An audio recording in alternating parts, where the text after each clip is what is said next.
जय हिंद जय बिहार स्वीकार कीजिए मेरा नमस्कार। मेरा नाम है राजेश रॉय और आप देख रहे हैं आप अपने चैनल सत्यमेव जयते। दोस्तों, आज हम बात करने वाले हैं बीपीएससी टीआरई 4 के लिए पीआरटी का सिलेबस, साथ ही साथ बेस्ट स्ट्रेटजी क्या होती है, साथ ही साथ बेस्ट स्ट्रेटजी क्या होती है। साथ ही हम बात करने वाले हैं वैकेंसी की संख्या को देखते हुए बच्चों की संख्या के बारे में बात करेंगे। पिछले बार के मुकाबला कट ऑफ क्या रह सकती है, इस वीडियो में आगे आप बहुत कुछ जानने वाले हैं। तो मैं चाहूँगा आगे बढ़ने से पहले आप माँ सरस्वती के लिए एक सब्सक्राइब कर दीजिएगा बाकी, और कमेंट बॉक्स में एक बार लिखिएगा जय माँ सरस्वती, हाँ मेरा सिलेक्शन होगा। माता सरस्वती आपकी सिलेक्शन में 4 चांद लगाएंगे और आपका सिलेक्शन हो पाएगा। चलिए बिना गवाए हुए चलते हैं पीआरटी सिलेबस की तरफ। आज का ये वीडियो स्पेशल पीआरटी के लिए होने वाला है। स्पेशल आप किस वीडियो में पूर्णतः मैं आपको किताब दिखाऊंगा, आपको नोट्स दिखाऊंगा और कितनी मार्क्स कहाँ से क्या करनी होती है वो बताने का प्रयास करूंगा। साथियों, बिना गवाए हुए चलते हैं अपने स्क्रीन की तरफ और चलते हैं बोर्ड पे। पहले हम बात कर लेते साथियों, पीआरटी में सर कुल वैकेंसी की संख्या सर कितनी होने वाली है? 10,778 पद जो है साथियों पीआरटी में कुल है। कितनी है? तो 10,778 पद वैकेंसी में। सिर्फ 1 to 5 पीआरटी कहने का मतलब क्या? पीआरटी कहने का मतलब क्या? 1 to 5 कितना साथियों? तो 1 to 5 की बात करें, 1 to 5 की बात करें तो पीआरटी में 1 to 5 में वैकेंसी की संख्या 7,778 है। अच्छा, वही हम बात कर लेते हैं साथियों, सर पिछले बार के मुकाबले इस बार क्या है? समथिंग मान चलते हैं। पिछला बार जो है आपका 21,000 के आसपास कुल सीटें थी, शायद 21 या 28 कुछ ऐसे थी, मुझे उतनी कंफर्मली याद नहीं है। लेकिन साथियों वहाँ बच्चों की संख्या भी समथिंग 1,61,000 के अराउंड थी। वहाँ पे कितनी? तो 1,61,000 की संख्या में बच्चे भी थे। और हम बात करें कट ऑफ की बात करें साथियों, पिछला बार जो कट ऑफ गया था उनकी अगर हम बात करें, ईबीसी का जो कट ऑफ गया था साथियों वो आपका 67 गया था। और शायद जनरल की बात करें हम लोग शायद 75 या 81 ऐसे कुछ इनका कट ऑफ गया था। ये कट ऑफ रही थी पिछले बार के मुकाबले। साथियों हम बात करने वाले हैं कि ये तो सर चलिए ठीक है, पिछला बार कट ऑफ था, पिछला बार वैकेंसी कितनी थी, बच्चे कितने थे, इस बार सर वैकेंसी कितनी है और बच्चे कितने होंगे? बड़ी सवाल आती है कि सर क्या 10,778 में सिलेक्शन लेना मुश्किल तो नहीं है? जी हाँ साथियों, मुश्किल है, बट नामांकन जो है नामुमकिन नहीं है। साथियों हम बात कर लेते हैं, सबसे पहले हम बात कर लेते हैं कि सर 1 to 5 में इस बार बच्चों की संख्या क्या रहने वाली है। साथियों हम बात कर लेते हैं सर इस बार बच्चों की संख्या साथियों क्या रहने वाली है। इस बार ऐसा लगाया जा रहा है कि 2 लाख यानी कि 2 लाख प्लस बच्चे इस बार कन्फर्मली साथियों आपके प्रवेश करने वाले हैं 1 to 5 में। 2 यानी कि 2 लाख बच्चे समथिंग, यानी कि हम बात करें तो 20 गुना बच्चा जो साथियों इस बार ज़्यादा मुकाबले हैं पिछला बार के मुकाबले। इसके बाद साथियों हम बात कर लेते हैं सर बेस्ट स्ट्रेटेजी। उससे पहले मैं आपको बताऊंगा कि किस पीआरटी में क्या क्या पढ़ना होता है। साथियों हम बात करें पीआरटी की बात करें साथियों, तो पीआरटी में हम बात करते हैं, मुख्य रूप से मैं बात करूंगा मेन सब्जेक्ट का, जो मुख्य रूप से मेन सब्जेक्ट है। से मान लीजिए हम पहले लेते हैं हिस्ट्री। क्या लेते हैं? जिसको आप प्यार से क्या बोलते हो साथियों? तो इतिहास कहते हो। और इतिहास में खासकर पीआरटी में क्या, तो आप कहोगे सर भारतीय राष्ट्रीय आंदोलन।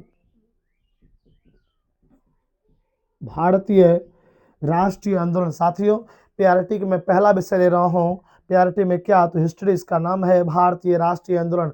आपके सिलेबस में साफ साफ लिखा गया है INM। और एग्जाम जितने भी टीआरई 1 2 3 की बात करें यार, एग्जाम में आप अगर क्वेश्चन उठाते हैं इतिहास में 100 में मान लीजिए 100% में मान लीजिए 97% 6% क्वेश्चन INM से ही रहा है। हम बात करें सर इतिहास में कितने मार्क्स की जो है सर क्वेश्चन पूछने की संभावना है, तो साथियों इतिहास में जो साथियों क्वेश्चन जो पूछा जाता है वो 18 से 19 नंबर जो है साथियों यहाँ से पूछता है। ध्यान रखिएगा, भारतीय राष्ट्रीय आंदोलन से 18 से 19 क्वेश्चन आपके भारतीय राष्ट्रीय आंदोलन से होते हैं। वहीं हम बात कर लेते हैं भूगोल का, भूगोल और प्लस हम ईवीएस की बात कर लें जिसको आप पर्यावरण अध्ययन कहते हैं। इनमें कुल संख्या की बात करें तो 26 से 28 प्रश्न साथियों इसमें रहते हैं। 26 से 28 प्रश्न आपके भूगोल प्लस ईवीएस मिलाकर होते हैं। और हम बात कर साथियों मैन विषय का, विज्ञान का, तो विज्ञान में भी आपके प्रश्न की संख्या समथिंग समथिंग साथियों 20 प्रश्न आपके विज्ञान से भी होते हैं, 20 प्रश्न। साथियों हम बात कर लेते हैं यहाँ पे गणित और रीजनिंग, गणित और रीजनिंग का, गणित और रीजनिंग का साथियों हम बात कर लेते हैं समथिंग समथिंग यहाँ से 32 से 33 नंबर जो है, यानी कि 32 से 33 क्वेश्चन जो है मैथ और रीजनिंग से पूछे जाते हैं। इसके बाद हम बात कर लेते हैं साथियों करंट का, जो करंट का वेटेज होता है काफ़ी होता है, यानी कि 15 प्रश्न यहाँ से भी रहने की संभावना होती है। संभावना क्या, 100% होती है। साथियों इस प्रकार से आपका हिस्ट्री, भूगोल, ईवीएस, विज्ञान, गणित और रीजनिंग, साथ में करंट, साथ में साथियों करंट, ये आपका कुछ कुछ ऐसे प्रश्न होते हैं। बाकी जो है साथियों 2-4 क्वेश्चन आपके पॉलिटी से होते हैं और 2-4 क्वेश्चन जो आपके स्टैटिक जीके से होते हैं। साथियों यदि आप चाहते हैं पीआरटी में सिलेक्शन लेना तो आपको इस स्ट्रेटजी को फॉलो करना ही पड़ेगा। तो फॉलो करने के लिए मैं चाहूँगा माँ सरस्वती के एक बार एकदम जोश भरते हुए, जुनून भरते हुए एक बार लिखे जाए माँ सरस्वती, हाँ मेरा सिलेक्शन होगा। चलिए हम बात कर लेते हैं साथियों, हम बात कर लेते हैं साथियों कि सर, हम बात कर लेते हैं साथियों कि सर कहाँ से क्या पढ़ें, कहाँ से क्या पढ़ें, कहाँ से क्या पढ़ें, सर कहाँ से क्या पढ़ें। दूसरा टॉपिक मेरा है कि सर परीक्षा कब तक होने की उम्मीद है। सर परीक्षा जो है, परीक्षा कब तक में होने की उम्मीद है। परीक्षा कब तक होंगी सर, परीक्षा कब तक होंगे। साथियों परीक्षा कब तक होंगी की बात करते हैं, पहले हम यही जान लेते हैं परीक्षा होने की उम्मीद क्या है। साथियों जहाँ तक मुझे शॉर्ट्स के हवाले से मालूम पड़ा है, साथ ही साथ मेरे जो दोस्त वगैरह हैं जो बड़े बड़े शिक्षा से जुड़े हुए हैं, उनका कहना है साथियों हो ना हो मई आपका एग्ज़ाम लेके जाए। अगर मई में नहीं हुआ तो आपका जून ये एग्ज़ाम जा सकता है। जून, मई या जून, यही 2 महीना परीक्षा के लिए बेस्ट समय है, परीक्षा के लिए बेस्ट समय है। लेकिन हम लोग लेके चलेंगे किसको, तो मई को ही मान के हम लोग को पढ़ाई करनी है, मई को ही लेके हम लोग को पढ़ाई करनी है। यानी बेस्ट आपका जो परीक्षा का समय है वो क्या है, तो मई या जून का महीना है। साथियों अभी आपने इतना कुछ देख लिया, भूगोल पढ़ना होता है, विज्ञान पढ़ना होता है, गणित पढ़ना होता है, रीजनिंग पढ़ना होता है, करंट पढ़ना होता है, इतिहास पढ़ना होता है, इतिहास में भारतीय राष्ट्रीय आंदोलन पढ़ना होता है।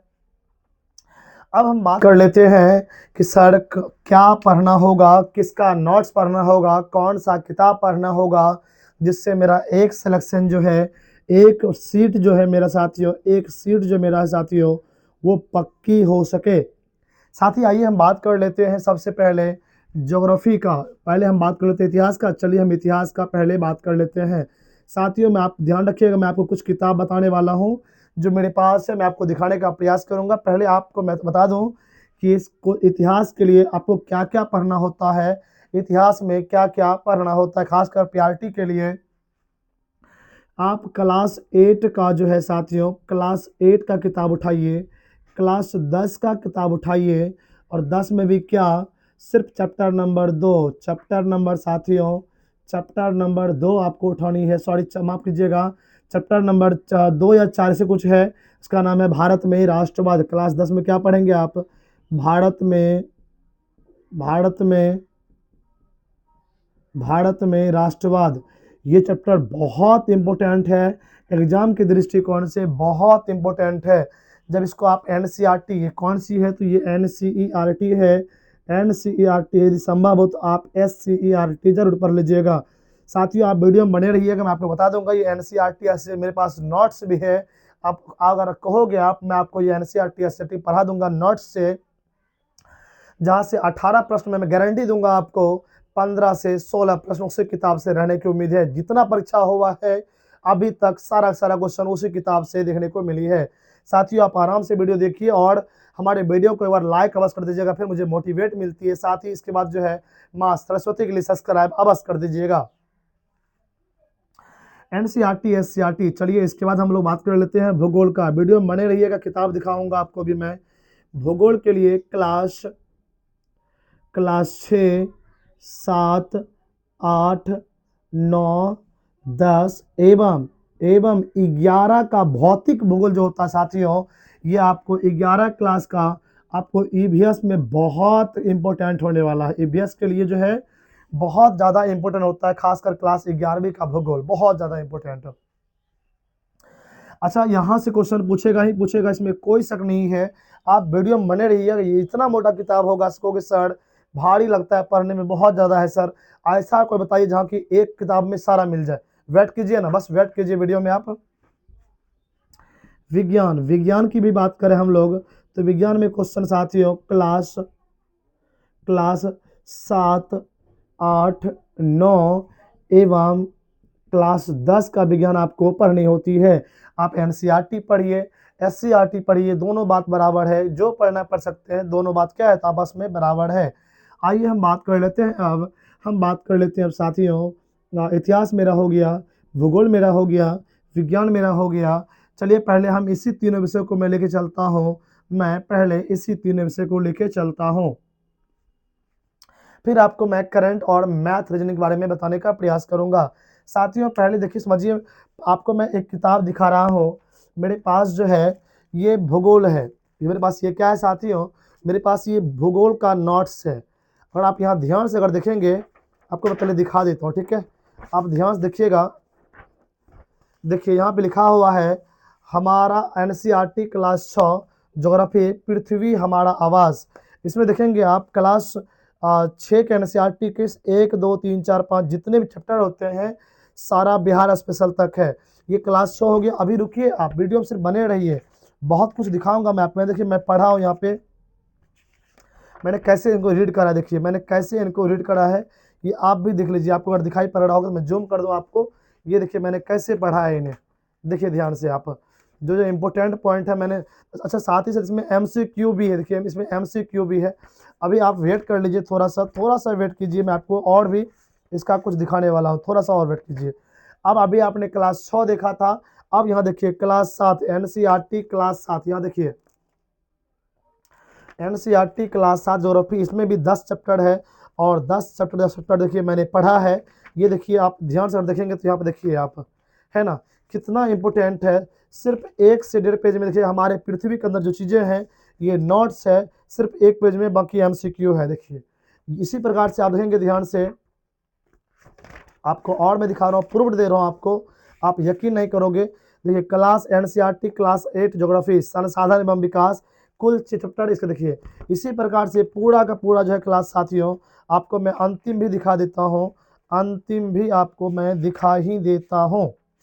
आप कहोगे सर आपने क्या बता दिया, आपने तो इम्पोर्टेंट बता दिया। एनसीईआरटी क्लास 10 ज्योग्राफी देखिए, इसमें कुल 7 चैप्टर है और ये 7 तो इस पतली सी बुक में है, इस पतली सी बुक में है। इस 100 पेज का ये बुक है और 100 पेज का ये बुक है साथियों। मेरे पास इनका अब ये किताब हालांकि मार्केट में अवेलेबल नहीं है और किसी भी जगह ये मैंने कहीं से अपने सर से मैंने खरीदा था, अब ये अवेलेबल नहीं है। यदि आप कहोगे सर आप अपने नोट्स से, मेरे पास इसका नोट्स बना हुआ है, पीडीएफ के फॉर्म में मेरे पास नोट्स है। यदि आप कहोगे तो मैं आपको ये दे दूंगा और आप कहोगे तो मैं आपको पढ़ा भी दूंगा, बशर्ते आप मुझे सपोर्ट करिएगा। एक बार लिखिएगा, अगर आपको नोट्स चाहिए एक बार लिखिए, हाँ सर मुझे नोट्स दे दीजिए, सर मुझे नोट्स दे दीजिए, मैंने सब्सक्राइब कर दिया है। मुझे भी तो आपसे ही उम्मीद है, अगर आपसे मुझे आपको मुझसे उम्मीद है तो मुझे भी तो आपसे ही उम्मीद है। एक लाइक तो बनता है साथियों, एक सब्सक्राइब तो अवश्य कर दीजिएगा अपने सिलेक्शन के लिए। मैंने अभी आपको दिखा दिया, ये क्लास 6 से लेकर 10 तक का एनसीईआरटी का भूगोल था और लगभग साथियों भूगोल में लगभग क्वेश्चन यानी कि 95% क्वेश्चन इसी किताब पतली सी बुक से फंसा है। इस बात को आप याद रखिएगा। चलिए अब हम बात कर लेते हैं साथियों भारतीय राष्ट्रीय आंदोलन, जिसके लिए आप बहुत खोजते हैं। मेरे पास ये भी किताब है, यहाँ अगर आप पढ़ते साथियों तो यहाँ लिखा गया है बीपीएससी तैयारी 4.0 NCERT SCERT best class 6 to 10 INMN polity भारतीय राष्ट्रीय आंदोलन एवं नागरिक शास्त्र। क्वेश्चन देखिए, नागरिक शास्त्र का भी ये कितनी पतली सी बुक है, आप खुद देख लीजिए। ये सिर्फ 50 पेज की बुक है, इसमें 2 विषय ऐड किया गया है, नागरिक शास्त्र प्लस भारतीय राष्ट्रीय आंदोलन। साथियों मैं गारंटी के साथ कहता हूँ 18 क्वेश्चन में 16 क्वेश्चन इसी प्रश्न से लड़ा है पिछला बार, 16 प्रश्न इसी किताब से लड़ा था और 110% आपका नंबर जो है एकदम इनके जो होगा। आपको मैं दिखा भी देता हूँ मैंने कैसे पढ़ा था इनको, मैंने कैसे पढ़ा था इनको। देखिए आप कहोगे सर आप झूठ बोल रहे हो, देखिए मैंने कैसे पढ़ा है। एक बार आप देख, जूम करके मैं दिखा रहा हूँ आपको, एक बार देख लीजिए आप। देखिए मैंने कैसे पढ़ा है इनको, देखिए मैंने कैसे इनको पढ़ा है, मैंने कैसे इनको पढ़ा, देखिए खुद देख लीजिए आप, मैंने इसको कैसे पढ़ा है। आप खुद देखिए साथियों, खुद देखिए वीडियो में, है ना, खुद देख लीजिए आप। यहाँ पे हमसे क्यों है, यहाँ देखिए मैंने कैसे इनको पढ़ा है साथियों। देखिए खुद मैं कह रहा हूँ आपको, ये कोई किताब ही किताब नहीं, ये आपकी रामबाण किताब है, ये आपकी रामबाण किताब है साथियों। देखिए भारत में राष्ट्रवाद है ना, क्लास 10 का चैप्टर, बहुत भयंकर किताब है साथियों, बहुत भयंकर किताब है। इसका पीडीएफ भी मेरे पास यदि आप कहोगे तो मैं आपको निश्चित रूप से इसका पीडीएफ अवश्य दे दूंगा, या आपको दोबारा अच्छे से अच्छे मोड में मैं आपको इसका पीडीएफ से पढ़ा दूंगा। आप निश्चिंत रहिए, बशर्ते आपका कमेंट ना चाहिए, लाइक और इस वीडियो को थोड़ा फैला दीजिएगा। आपका छोटा भाई, आपका बड़ा भाई, जो भी आप कह सकते हैं, आपके लिए बहुत इनफ होगा ये सब किताबें दिखा रहा हूँ। इसके अलावा मेरे पास विज्ञान की किताबें साथियों, सेम वही टाइप का है, आपको मैं दिखा रहा हूँ, इसमें भी सेम वही टाइप का है साथियों, सेम उसी टाइप का है। देखिए यहाँ पे क्लास 9 विज्ञान, क्लास 9 विज्ञान, इसमें 6 से लेकर 10 तक की विज्ञान है, क्लास 9 का विज्ञान। और यहाँ देखिए मैंने कैसे पढ़ा है, एक बार देख लीजिए इसको आप, मैंने इसको कैसे पढ़ा है, देखिए मैंने कैसे पढ़ा है इनको, है ना, कैसे मैंने पढ़ा है, एक बार देख लीजिए, खुद से देख लीजिए आप, मैंने कैसे पढ़ा है इनको। देखिए देख रहे हैं ना, बहुत इंपॉर्टेंट किताब है, बहुत इंपॉर्टेंट किताब है। 20 प्रश्न में समथिंग साथियों 15 से 16 क्वेश्चन इसी किताब से रहने की उम्मीद है। बहुत इंपॉर्टेंट किताब है, इसका पीडीएफ मेरे पास है, यदि आप कहोगे मैं इसको भी पढ़ा दूंगा, इसका पीडीएफ भी आपको दे दूंगा। मुझे तो मैं सच बता रहा हूँ दिल से, ये किताब बहुत इंपॉर्टेंट है, बहुत ज़्यादा इंपॉर्टेंट है साथियों। अब मेरे पास लास्ट किताब जो है, ये सभी का रामबाण है। सभी का रामबाण कहने का मतलब क्या, सभी का मेरे पास रामबाण किताब है साथियों। ये PYQ है, इस PYQ को देख रहे होंगे आप, ये 1 से लेके 12 तक का जीएस का जितना भी प्रश्न पूछा गया था सारा इसमें है। जैसे आपको हम दिखाने का प्रयास करते हैं, आप कहोगे सर ये किताब नहीं मिलता है, अब मार्केट में अवेलेबल भी नहीं है। देखिए जैसे मान लीजिए क्वेश्चन यहाँ कह रहा है कि भारतीय राष्ट्रीय कांग्रेस के किस अधिवेशन में पूर्ण स्वराज का सिद्धांत गृहीत हुआ था। साथियों यदि आप PYQ लगाए होंगे तो निश्चित ये प्रश्न आपके एग्जाम में मिला होगा। देखिए ये इसका क्वेश्चन है, और डिफिनेशन देखिए यहाँ से लेके इधर डिफिनेशन है, यहाँ डिफिनेशन है, और यहाँ तक है। बताइए मुझे, एक क्वेश्चन से कम 25 से 30 क्वेश्चन बना है, क्या कौन ऐसा होगा जो इससे बाहर क्वेश्चन बना देगा। मैं गारंटी कहता हूँ यदि ये PYQ आपने पढ़ लिया ना, आप अनमोल नहीं, अनमोल से भी अनमोल हो जाएंगे, और 90 के आप 100+ मार्क्स ले आएंगे, मैं गारंटी कह रहा हूँ चीज़, इतना बेस्ट साथियों। जैसे मान लीजिए यहाँ पे क्वेश्चन क्या कह, मैं फिर से सुनाता हूँ पढ़ के। विदेश में भारतीय राष्ट्रीय ध्वज प्रथम बार किसने फहराया था।